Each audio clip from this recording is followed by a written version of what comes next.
Cricket war देख रहे हैं आप और मैं हूं आपके साथ जया शर्मा और मैं हूं कृष्णा सिंह। तो वनडे वर्ल्ड कप 2023 के लीग मैच अब खत्म हो चुके हैं। वर्ल्ड चैंपियन बनने आई विश्व की टॉप 10 टीमों में अब सिर्फ 4 बची है जो सेमीफाइनल में अपना जौहर दिखाने के लिए तैयार है। लेकिन वर्ल्ड कप की ट्रॉफी उसी टीम के हाथों में होगी जिसकी बल्लेबाजी में होगा दम और गेंदबाजी में होगी धार। तो चलिए शुरू करते हैं हमारे खास सेगमेंट द क्रिकेट वॉर।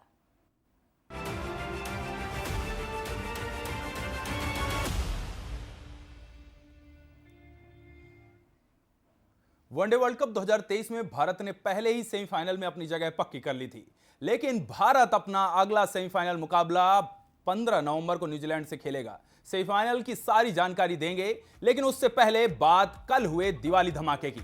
कल बेंगलोर में खेला गया लीग मैचेस में भारत का 9वां मुकाबला बेहद शानदार रहा। भारतीय टीम ने दिवाली के मौके पर देशवासियों को जीत का तोहफा दिया। भारतीय टीम ने लीग के स्टेज मैचेस में एक तरफा दबदबा बनाए रखा और सभी 9 मुकाबलों में से 9 मैच जीते हैं।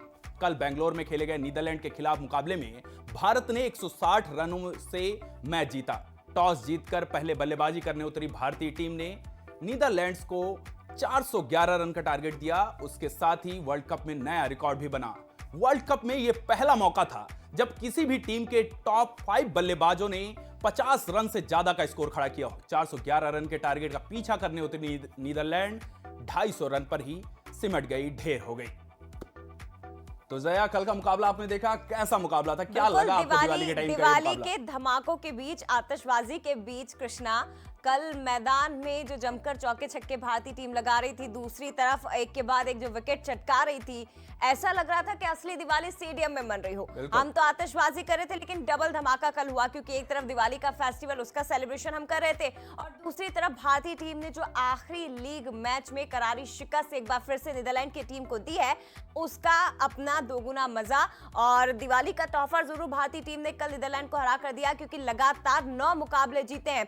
लेकिन अब उम्मीद की जा रही है कृष्णा कि दिवाली का तोहफा हमें बाद में भी मिले, सेमीफाइनल भी हम जीते और इसके साथ ही फाइनल की ट्रॉफी भी एक बार फिर से टीम इंडिया के हाथ में हो, क्योंकि वो डिजर्विंग है, वो डिजर्व कर रहे हैं। अभी तो 10-11 दिन और दिवाली चलेगी। ये दिवाली इतनी छोटी होने वाली नहीं है। 19 तारीख को भी जब हम फाइनल खेलेंगे तब भी ये दिवाली बरकरार रहेगी। वैसे इससे पहले 15 तारीख को हमें न्यूजीलैंड से भिड़ना है, वो भी बहुत शानदार है। लेकिन कल के मुकाबले की अगर बात करें तो रोहित शर्मा 61 रन बनाए 54 गेंदों पर, 112 का स्ट्राइक रेट। हमेशा अगर देखा जाए तो इस वर्ल्ड कप में उनका स्ट्राइक रेट 100 से ऊपर का ही रहा है, जिस हिसाब की वो बल्लेबाजी करते हैं। खास बात यह है कृष्णा कि Rohit Sharma as an captain, as an leader अपनी टीम को बहुत अच्छी तरह से इस वर्ल्ड कप में संभाले, और खास तौर पर नींव जो हमें ओपनर बल्लेबाज के तौर पर आते हैं और जो मजबूती नींव देते हैं अपनी टीम को, उसके बाद फिर बाकी जो मिड ऑर्डर के खिलाड़ी हैं, तमाम जो खिलाड़ी पीछे से आते हैं, उसके बाद फिर चौके छक्के बरसते, लेकिन मजबूती वही देते हैं। बिल्कुल, रोहित शर्मा कप्तान है, और अगर कप्तान अच्छा खेलता है, अच्छी पारी खेलता है,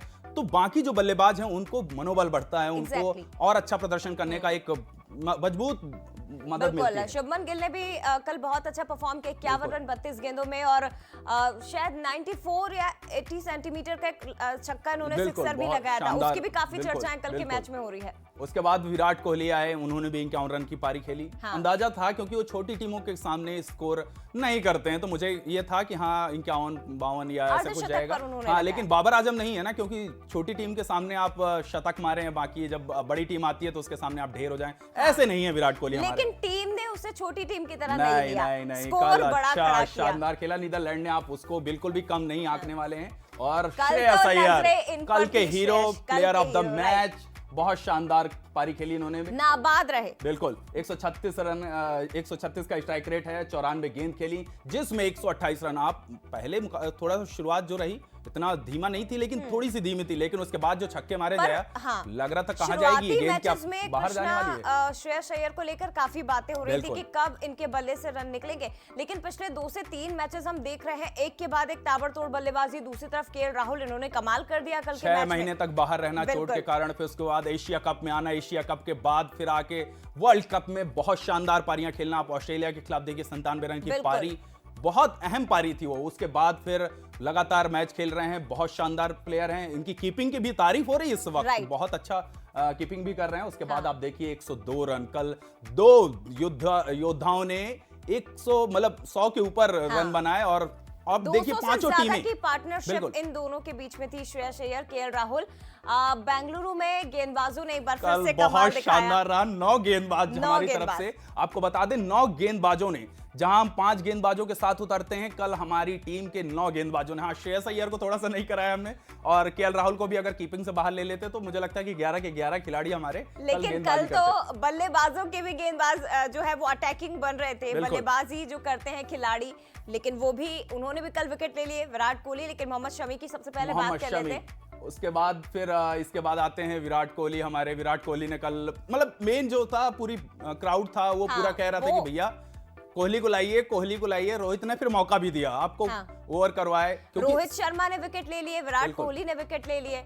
और वर्ल्ड कप की अगर बात की जाए तो इस वर्ल्ड कप में शानदार मैचेस हुए हैं। भारतीय टीम ने जो एक तरफा दबदबा अभी तक बनाए रखा कृष्णा, वो हम चाहते हैं कि सेमीफाइनल में भी हो। लेकिन दूसरी तरफ कल अभी तक जितने भी मैचेस हैं, दर्शकों को एक बार फिर से बता दें, जितने भी मैचेस अभी तक हुए हैं वर्ल्ड कप के, उसमें स्पिनर्स के साथ भारतीय टीम मैदान में उतर रही थी, तेज गेंदबाजों के साथ उतर रही थी। 5 से 6 गेंदबाजों को लेकर हम मैदान में उतर रहे थे। लेकिन जैसे कि कृष्णा बता रहा है, 9 गेंदबाज, उसमें बल्लेबाज भी शामिल, बैटर्स भी शामिल है। विराट कोहली, रोहित शर्मा, सूर्य कुमार यादव। रोहित शर्मा ने विकेट लिया, विराट कोहली ने भी विकेट लिया, दोनों ने एक-एक विकेट लिए। शुभमन गिल, सूर्य कुमार यादव, बहुत शानदार रहा कल का, देखने लायक था। क्राउड था जो चिल्ला रहा था शुभमन गिल के लिए, विराट कोहली के लिए। बहुत शानदार बॉलिंग कल की, एक नजरें थी विकेट भी इस लिया। खिलाड़ी बिल्कुल। के ऊपर, क्योंकि वर्ल्ड कप की अगर बात की जाए तो पिछले मैच में भी हमने देखा कृष्णा, क्राउड की ओर से यही कहा जा रहा था कि आप कोहली को गेंद दीजिए। 2-3 ओवर उन्होंने फेंके हैं, उसमें से एक विकेट निकाला, और सबसे बड़ी बात काफी किफायती साबित हुए। काफी किफायती साबित हुए। दर्शकों को एक और फैक्ट बताना चाहेंगे कि इस वर्ल्ड कप में हमने एक रिकॉर्ड भी बनाया है इंडियन टीम के लिए, खास करके 9वीं जीत मैचेस लगातार, 9 जीतने वाले। रोहित शर्मा की कप्तानी में ये पहला मौका है। 2003 में गांगुली की कप्तानी में हमने 8 मैच जीते थे। उसके बाद 2015 में हमने 7 मैच जीते, जिसमें धोनी कप्तानी में। उसके बाद ये 2023 का मुकाबला है, जब हमने लगातार 9 मैच जीते हैं।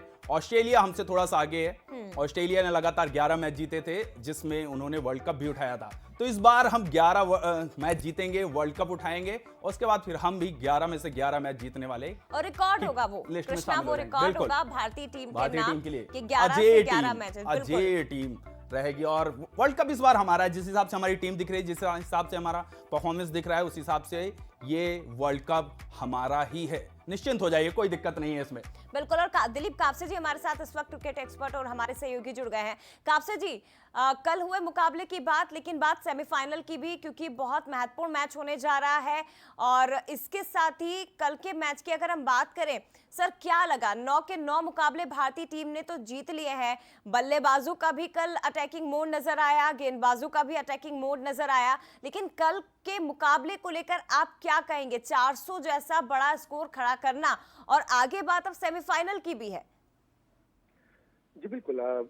जहाँ तक 400 की बात आती है, तो हमने ये देखा है कि बाकी अफ्रीका या ऑस्ट्रेलिया या इंग्लैंड या श्रीलंका जो है, वो अक्सर इस तरह के बड़े बड़े रन्स जो है बोर्ड पर लगाते रहती है। लेकिन भारतीय टीम जो है वो 400 केवल एक ही बार कर पाई थी, और वो भी 2007 के वर्ल्ड कप में बरमुडा में। तो बड़ा इंतजार था कि कब भारत जो है ये 400 का आंकड़ा छूता है। नीदरलैंड्स के अगेंस्ट काफी एक्सपेक्टेशंस थी कि एक बड़ा स्कोर भारतीय टीम क्रिएट करेगी, खड़ा करेगी, और वो वहां पर उन्होंने किया। सभी बल्लेबाजों ने रन्स किए, जैसा कि हमने कल के शो में भी बात की थी कि भारतीय बल्लेबाजों के लिए टेस्टिंग का एक अच्छा मौका है। टीम में कोई बदलाव नहीं हुआ, लेकिन बल्लेबाजों को पूरी तरह खेलने का मौका मिला। उन्होंने आए, विकेट पर समय बिताया अहम सेमीफाइनल से पहले। और गेंदबाजी की बात अगर करें तो वो एक तरह का फन था, दिवाली का मौका था। तो एक हल्के फुल्के तरीके से रोहित शर्मा ने सभी को मौका दिया गेंदबाजी का। उसमें उनका खुद का बॉलिंग पर आना और विराट को गेंद देना, दो थोड़ा सा सीरियस इशू रहे हैं, क्योंकि उन लोगों ने प्रैक्टिस भी की है बॉलिंग की नेट्स में, रोहित शर्मा ने और विराट कोहली ने। और एक्सपेक्ट किया जा रहा है कि अगर किसी तरह का कोई दबाव, भारतीय जो 5 हमारे एक्सपर्ट गेंदबाज है, अगर वहां पे जरूरत पड़ी किसी तरह की, जैसे कि कल सिराज बाहर चले गए थे मैदान से, तो ऐसे में उनकी जगह रोहित ने विराट को अटैक पे लाया था। तो हो सकता है आगे के बड़े मैचेस में भी अगर इस तरह की जरूरत पड़े, तो उसके लिए भारतीय टीम तैयार रहना चाहती है बतौर कप्तान रोहित शर्मा। पर बहुत उसे सीरियसली नहीं लिया जा सकता कि विराट कोहली आगे कोई बहुत बड़ा ओवर करेंगे आके सेमीफाइनल या फाइनल में।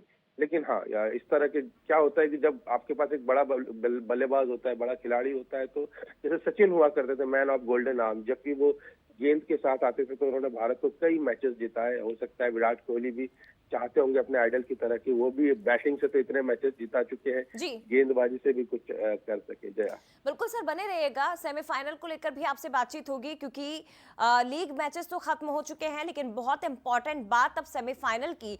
9 मैचेस जीते हैं भारतीय टीम ने, लेकिन सेमीफाइनल में पिछले 2 वर्ल्ड कप से हम देख रहे हैं कि लड़खड़ा जाती है कृष्णा टीम इंडिया। इसलिए अगला मुकाबला जो सेमीफाइनल में न्यूजीलैंड के साथ होगा वो बहुत इंपॉर्टेंट, बिल्कुल बहुत इंपॉर्टेंट होने वाला है। और 4 टीमें सेमीफाइनल में पहुंच चुकी हैं, जिसमें भारतीय टीम है पहले नंबर पर, उसके बाद दक्षिण अफ्रीका है, उसके बाद ऑस्ट्रेलिया और फिर न्यूजीलैंड। पहली टीम जो टॉपर है, उसके बाद जो चौथे नंबर पे है जया, उसके बीच मुकाबला होना है। यानी कल 15 नवंबर को ये मैच होगा न्यूजीलैंड बनाम भारत, ईडन गार्डन में। बिल्कुल, ये 15 नवंबर को आपको बता दें कि भारतीय टीम और न्यूजीलैंड की टीम ईडन गार्डन के मैदान में आमने सामने होगी। ईडन गार्डन माफ करिएगा, वानखेड़े मैदान में खेला जाएगा। एक बार फिर से आपको बता दूं कि मुंबई के वानखेड़े में ये मैच होना है, और साउथ अफ्रीका और ऑस्ट्रेलिया का जो मुकाबला होगा वो ईडन गार्डन में खेला जाएगा। बिल्कुल, वो नेक्स्ट डे में ईडन गार्डन में खेला जाएगा। और 15 नवंबर को भारतीय टीम और न्यूजीलैंड की टीम के बीच होगा मुकाबला वानखेड़े स्टेडियम में। वानखेड़े जो कि भारत के लिए हमेशा से लकी साबित रहा है। लेकिन सबसे पहले पॉइंट्स टेबल पर एक नजर डाल लेते हैं। सबसे ज्यादा पॉइंट्स के साथ भारतीय टीम 9 मैचेस 9 में जीत हासिल की है। रन रेट बहुत बेहतर है, पॉइंट्स 18 सबसे ज्यादा, क्योंकि कल का मुकाबला जीता। इसी के साथ कृष्णा 18 पॉइंट्स के साथ भारतीय टीम टॉप पर है। दूसरी तरफ अफ्रीका की टीम है, 7 मैचेस जीते हैं, 2 में हार का सामना करना पड़ा, और इसके साथ ही 14 पॉइंट्स के साथ दूसरे नंबर पर, यानी कि दक्षिण अफ्रीका ऑस्ट्रेलिया की टीम है। ये दोनों आमने सामने होंगी 16 नवंबर को ईडन गार्डन में। और चौथे नंबर पर न्यूजीलैंड की टीम है, 5 मैचेस जीते, 4 में हार का सामना करना पड़ा, लेकिन आखिरी के जो मुकाबलों में उसने अचानक से कह सकते हैं, जो अचानक से करवट ली हो, अचानक से जो चमत्कार होने लगा, उसके बूते ही न्यूजीलैंड की टीम एक बार फिर से सेमीफाइनल में पहुंची है। और चौथे नंबर की टीम और टॉप की टीम, यानी कि न्यूजीलैंड और भारत के बीच में 15 नवंबर परसों होने वाला है ये सेमीफाइनल का महामुकाबला। नेट रन रेट का हमें फायदा मिलेगा, इस पॉइंट्स का हमें फायदा मिलेगा कि अगर बारिश भी आ जाती है, मान लीजिए खुदा ना खास्ता कुछ भी हो सकता है, बारिश आ जाती है, कुछ भी परेशानी आती है, तो अगर हम मुकाबला हारेंगे नहीं, अगर ये बारिश के कारण हमें वो पॉइंट्स मिल जाएगा। और कल का मुकाबला इसलिए बहुत जरूरी था कृष्णा जीतना। तो देखिए, ये पॉइंट्स टेबल पर आपने नजर डाली। बाकी की टीमों का तो अब पाकिस्तान तो बाहर हो ही चुका है, लेकिन ये 4 टीमें। अब बात कर लेते हैं कापसे जी से। कापसे जी, बहुत महत्वपूर्ण है सेमीफाइनल मैच, क्योंकि 2019 में न्यूजीलैंड की टीम ही सामने थी जिसमें भारतीय टीम बाहर हो गई थी। ऐसे में जरा आप बताइए, क्या रणनीति, क्या स्ट्रेटेजी होनी चाहिए भारतीय टीम के पास, और न्यूजीलैंड से जो जीत हमें मिली है, उन पॉइंट्स का कितना फायदा इंडियन टीम को मिल सकता है सेमीफाइनल में? कापसे जी सोच रही होगी कि किस तरह से इस मैच को लिया जाए। जिस तरह का भारत ने, जैसे ये लगातार 9 मैचेस जीते हैं टूर्नामेंट में, आपने डोमिनेट किया है पूरी दुनिया को, और आप पॉइंट टेबल में टॉप पर है, तो न्यूजीलैंड को आप लीग मैच में हरा चुके हैं। तो एक मनोवैज्ञानिक फायदा लेने की बात जो हम हमेशा करते हैं वो भारतीय टीम के पास है। होम ग्राउंड में खेलेगी, वानखेड़े में खेलेगी, जहां पे लास्ट टाइम भारत ने अपना वर्ल्ड कप लिफ्ट किया था 2011 में। तो वो सारा माहौल, मौका, सब कुछ भारतीय टीम के साथ है, फॉर्म का टीम के साथ है। एज ए टीम आप बहुत अच्छा कर रहे हैं। तो इसी टीम के साथ रोहित शर्मा सेमीफाइनल और फाइनल में जाएंगे, अगर किसी तरह की कोई इंजरी किसी प्लेयर को नहीं होती है तो। और एक देखने वाली बात यहाँ पे ये है, न्यूजीलैंड के अगेंस्ट जो सेमीफाइनल है वहां पे मनोवैज्ञानिक दबाव की बात हम इसलिए कर रहे हैं क्योंकि दिलीप, आपने इंजरी की बात की। कल आपने देखा कि सिराज को कैच लेते वक्त कहीं गले पर कुछ चोट आई है, तो क्या लगता है कि सिराज अगले मैच में हमारे लिए अवेलेबल होंगे, या फिर सिराज अगर बाहर होंगे तो फिर हमारे पास कौन अंदर होगा? क्या ये तिकड़ी बिगड़ने का कुछ नुकसान होगा हमें? मुझे नहीं लगता कि सिराज की जो इंजरी है उतनी सीरियस है। डेफिनेटली 2 दिन का टाइम है, वो आकर मैच में वापस खेलेंगे, क्योंकि सिराज जो है वो बहुत अहम खिलाड़ी है टीम इंडिया के, और न्यूजीलैंड के अगेंस्ट उनका होना बहुत ज्यादा जरूरी रहेगा। मुझे लगता है कि यहाँ पे एक बात हम कर रहे थे, 2003 में जो भारत का लगातार 8 मैचेस जीते थे और फाइनल में जाके हारे थे, वहां पे एक कहीं ना कहीं एक मनोवैज्ञानिक दबाव भारतीय टीम के पास था, क्योंकि आप लीग मैचेस में ऑस्ट्रेलिया से एक बड़ी हार चुके थे, और जब फाइनल में ऑस्ट्रेलिया आपके सामने आई तो कहीं ना कहीं उस हार का जो भूत था वो मंडरा रहा था। लेकिन इस बार आप न्यूजीलैंड को जो है वो हरा चुके हैं लीग मैचेस में, आप उनके साथ सेमीफाइनल में जाएंगे, वहां पे आपको एक मनोवैज्ञानिक फायदा मिलेगा। अगर वहां पे भारत जीतता है तो फाइनल में भी जो दो टीमें उसके सामने हो सकती है, एक्सपेक्टेड है, जैसे साउथ अफ्रीका और ऑस्ट्रेलिया, तो उनको भी आप लीग मैचेस में हरा कर आ रहे हैं। तो ये जो मेंटल एक लाभ होता है ये तो भारतीय टीम के पास है, करंट फॉर्म उनके पास है। बट अब ये चीजें हैं कि जो सारी चीजें अच्छी हो रही है, क्लिक कर रही है, वो इन 2 दिन में, जो आखिरी के 2 अहम दिन भारतीय टीम के साथ तापसी बचे जी, हैं लेकिन आपको क्या लगता है सर, देखिए प्रेशर तो दोनों ही टीमों पर होगा। न्यूजीलैंड की टीम हालांकि एक मैच भारतीय टीम से हार चुकी है इसी वर्ल्ड कप में, तो ऐसे में बहुत जरूरी है कि वो सेमीफाइनल में भारत को हराकर फाइनल में प्रवेश कर जाए। दूसरी तरफ भारत के ऊपर भी उससे ज्यादा शायद दोगुना प्रेशर न्यूजीलैंड की अपेक्षा रहेगा, क्योंकि पिछले सेमीफाइनल में भारतीय टीम इसी टीम से हारी थी, और दूसरी तरफ क्योंकि 9 लीग मैचेस हम जीत चुके हैं, 2 वर्ल्ड कप में हमने देखा सेमीफाइनल में से हमेशा भारतीय टीम बाहर हो जाती, तो शायद प्रेशर इंडियन टीम के ऊपर ज्यादा रहे। आपका होम ग्राउंड है, दूसरी तरफ आप मेजबान टीम है, दूसरी तरफ ये भी है कि पूरे भारतीयों की उम्मीद है बहुत ज्यादा इंडियन टीम से बढ़ गई है। जी बिल्कुल, 2019 की हार जो है वो खलती है और जहन में सभी के याद रहती है, लेकिन वहां पे देखा जाए तो जो 2019 का वर्ल्ड कप था, ओवरकास्ट कंडीशन थी, इंग्लैंड का मैदान था, न्यूजीलैंड यूज्ड टू होते हैं ऐसे कंडीशन की, ऐसी कंडीशन में बॉलिंग करने की, और भारत लक्ष्य का पीछा कर रहा था, तो जाहिर तौर पे वो एक प्रेशर वाला गेम था, तो वहां पे हम लैग कर गए। लेकिन मुंबई की बात अलग है। मुंबई जो है वो होम ग्राउंड है, उस बैटिंग पिच है, भारतीय टीम करंट फॉर्म में बहुत अच्छा है, अपना होम ग्राउंड है, मौका माहौल सब कुछ उनके साथ है, तो मुझे लगता है कि वहां पर थोड़ा सा दबाव, अतिरिक्त दबाव न्यूजीलैंड महसूस करेगी, क्योंकि जो अपने क्राउड के बीच खेलने का फायदा भी होता है, नुकसान भी होता है, लेकिन मुंबई का जो क्राउड है वो इतना फ्रेंडली है, इतना बढ़िया क्राउड है, देश के कुछ सबसे अच्छे ग्राउंड में से एक है मुंबई का ग्राउंड, तो वहां पे भारतीय टीम को हमेशा। लेकिन दिलीप, अभी तक का जो रिकॉर्ड कहता है आईसीसी के नॉकआउट मैचेस में हमने अभी तक न्यूजीलैंड को परास्त नहीं किया है, मात नहीं दी है, तो क्या उसका प्रेशर और क्या इस बार होम ग्राउंड का तो फर्क पड़ेगा, मुझे समझ में आता है, लेकिन उसका असर क्या होगा कि न्यूजीलैंड जब भी नॉकआउट मैचेस में भारत के सामने आती है तो एक अजेय टीम बन जाती है, एक अलग ही करिश्मा करती है और कहीं ना कहीं भारत उसके सामने धराशायी हो जाता है। तो क्या कुछ हमारी रणनीति रहने वाली है इस बार? देखिए, न्यूजीलैंड के साथ सबसे अच्छी चीज ये है कि मौके वाले दिन उनके जो परफॉर्मर है वो कुछ एक्स्ट्रा ऑर्डिनरी हमेशा कर जाते हैं, और हमने ये पिछले नॉकआउट मैचेस में भी देखा है, चाहे वो चैंपियंस ट्रॉफी की बात हम करें या फिर आईसीसी वर्ल्ड कप की हम बात करें। बेशक आंकड़े जो है वो न्यूजीलैंड के पक्ष में है, यहाँ से दिखा रहे हैं, लेकिन इस वर्ल्ड कप में बहुत सी ऐसी चीजें थी, बहुत से ऐसे आंकड़े थे जो भारत के खिलाफ थे, लेकिन भारत ने उन सब पे पार किया है और नई हिस्ट्री, नए आंकड़े यहाँ से बनाए हैं। जिस तरह का क्रिकेट भारतीय टीम अभी खेल रही है वो one of the greatest form है इस टीम की, और बाकी सभी टीमों के मुकाबले कहीं ना कहीं भारतीय टीम ज्यादा बैलेंस है, ज्यादा करंट फॉर्म उनके पास है, तो मुझे लगता है कि यहाँ पे हमें इंडिया को थोड़ा सा अपर हैंड देना होगा, इसलिए नहीं कि वो हमारी होम टीम है, इसलिए भी क्योंकि वो उनका क्रिकेट जो है, जिस तरह का क्रिकेट वो खेल रहे हैं वो बाकी टीमों से ज्यादा बेहतर है। न्यूजीलैंड ने शुरुआत इस वर्ल्ड कप में बहुत अच्छी की, लेकिन बैक टू बैक उन्होंने मैचेस गंवाए, वहां पर उनकी जो कमी है वो। दिलीप, क्या लगता है 15 तारीख को न्यूजीलैंड और भारत आमने सामने है, उसके बाद 16 तारीख को दक्षिण अफ्रीका और ऑस्ट्रेलिया आमने सामने है, फाइनल किन टीमों के बीच में आप देखते हैं?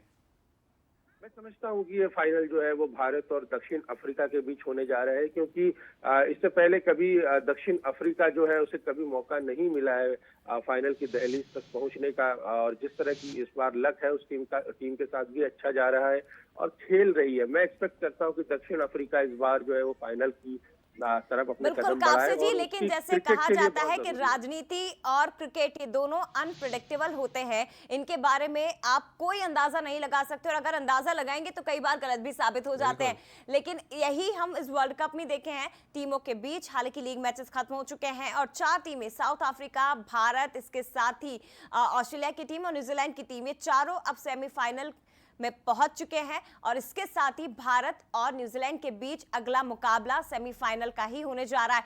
फायदा यह है कि वानखेड़े स्टेडियम में होगा और यहां पर इंडियन टीम का रिकॉर्ड बहुत अच्छा रहा है, लेकिन 15 नवंबर को क्या होगा उससे जुड़ा हुआ हर एक अपडेट आपको सिर्फ बंसल न्यूज पर मिलेगा। कापसे जी, बहुत धन्यवाद आपका बातचीत के लिए, और इसी के साथ यहां पर एक छोटे से ब्रेक के लिए रुकेंगे, लेकिन बंसल न्यूज पर खबरों का सिलसिला आगे भी जारी रहेगा।